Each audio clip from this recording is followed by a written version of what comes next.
A billionaire was driving home late at night when he saw a homeless mother digging through the trash, searching for food to feed her crying baby. Her life was full of pain, shame, and rejection. But what the billionaire did next shocked her and changed everything. Will this poor mother finally find hope? Or will her past pain return to break her again? Sit back with your popcorn and find out as we delve into this emotional story. Once upon a time on the busy streets of Lagos, the night was quiet, but not peaceful. A beautiful mother named Esther sat on the ground under a broken shed. Her clothes were dirty and tattered, barely thick enough to shield her from the night's cold. And even worse, her little baby lay in her arms, crying weakly. She rocked him gently in her arms and whispered with a trembling voice, "It's okay. Please stop crying. Mommy is here. Please don't cry." But her soft words could not stop his tears. The baby's tiny cries grew even louder. He was very hungry. Esther's own stomach hurt from hunger too. She had not eaten anything since morning, but she was not worried about herself. She was more concerned about her baby. Her eyes were red and swollen from crying all day. She looked down at her baby's small, innocent face. His cheeks were wet with tears, and his lips trembled as he cried. Esther pressed him closer to her chest, trying to warm him, even though she was shivering herself. The night felt colder than usual. She looked around, but people simply walked past. No one cared. No one even cared about the crying baby in her hands. Esther closed her eyes and whispered softly in her heart, "God, please, help me. I don't care if I stay hungry. Just help me find food for my baby. Please, don't let him sleep with an empty stomach again tonight." But as she prayed silently, her baby's cry grew louder and louder, and it broke Esther's heart into pieces. She could not take it anymore. Her pride, her shame, and her ego didn't matter to her now. All she could think about was her innocent baby, and she needed to do anything to feed him. Slowly, with shaking legs, Esther stood up. She wrapped her scarf tighter and tied her baby safely on her back, then started walking down the street. It was late and dangerous, but it was a risk she was willing to take. Fortunately, she saw a man walking down the street as well, coming towards her. Esther quickly moved toward him. She dropped down on her knees, right there on the hard road. Tears rolled down her pitiful and tired face as she looked up at him. "Please, sir, please help me," she cried. "My baby has not eaten since morning. Please, even if it is just a little money, please help us. I will be forever thankful." The man stopped and stared at her. His eyes scanned her from head to toe, and then he shook his head. Esther felt a bit relieved. She felt the man would spare them some money. But to her greatest surprise, his face suddenly changed, and his eyes turned cold. In a harsh voice, he said, "Am I the one who got you pregnant? Am I the father of the child? Why are you disturbing me?" Before Esther could even speak, the look of pity he had on his face suddenly turned into hate as she pushed her roughly aside and continued down the street. Esther was deeply heartbroken, and tears fell freely from her eyes. Everywhere she turned, it was the same.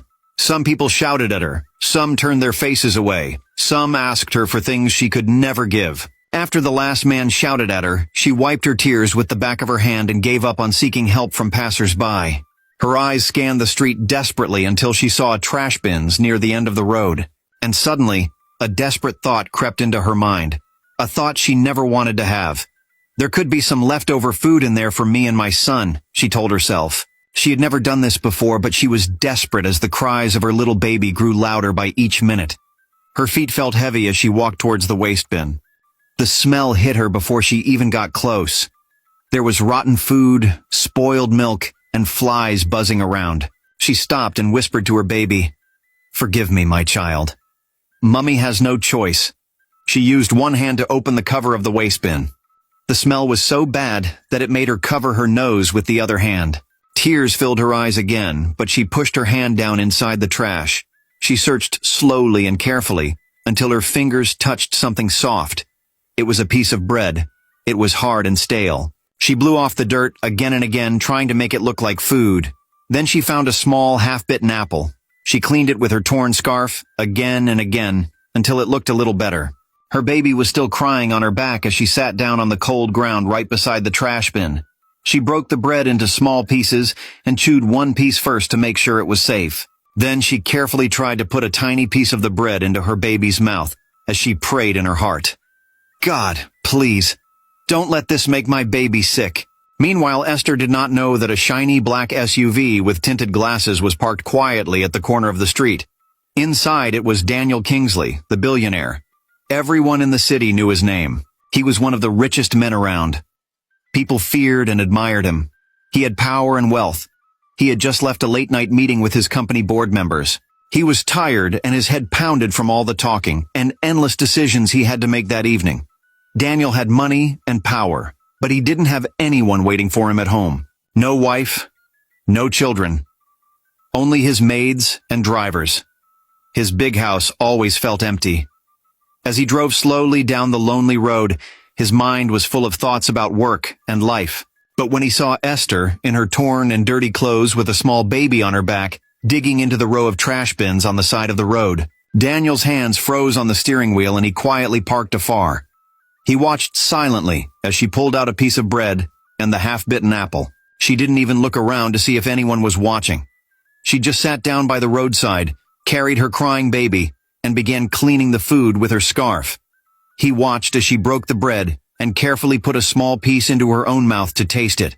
Daniel felt his heart beating fast. But as soon as he saw her trying to feed the baby the same bread, he could not stay still. He could not just watch. He jumped out of his car without thinking twice and ran towards her and the hungry, crying baby in her arms. Daniel had seen poor people before. He had given money to charities. He had paid for food programs. He had signed big checks to help the needy. But this was different. Seeing a young mother in the middle of the night, digging into the trash just to find food to keep her baby alive, it broke something deep inside his heart.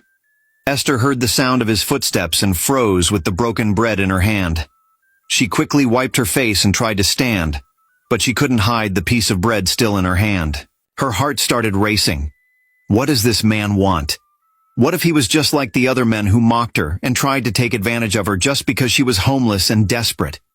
She hugged her baby closer to her chest, ready to run if she had to. Daniel stopped just a few feet away from her. His heart was heavy. For a long moment, he could not find the right words. This was the first time in his life he had faced such a moment face to face. Then he spoke with a soft and steady voice. "Are you hungry?" he asked. Esther looked away with shame in her face. Daniel took one careful step closer. "It's okay," he said gently. "I'm not here to hurt you. I just saw you eating food from the trash and I can tell your baby is hungry. I can buy you some food." Esther's lips trembled. She shook her head quickly, almost in panic. She refused to believe that a random stranger would offer to buy them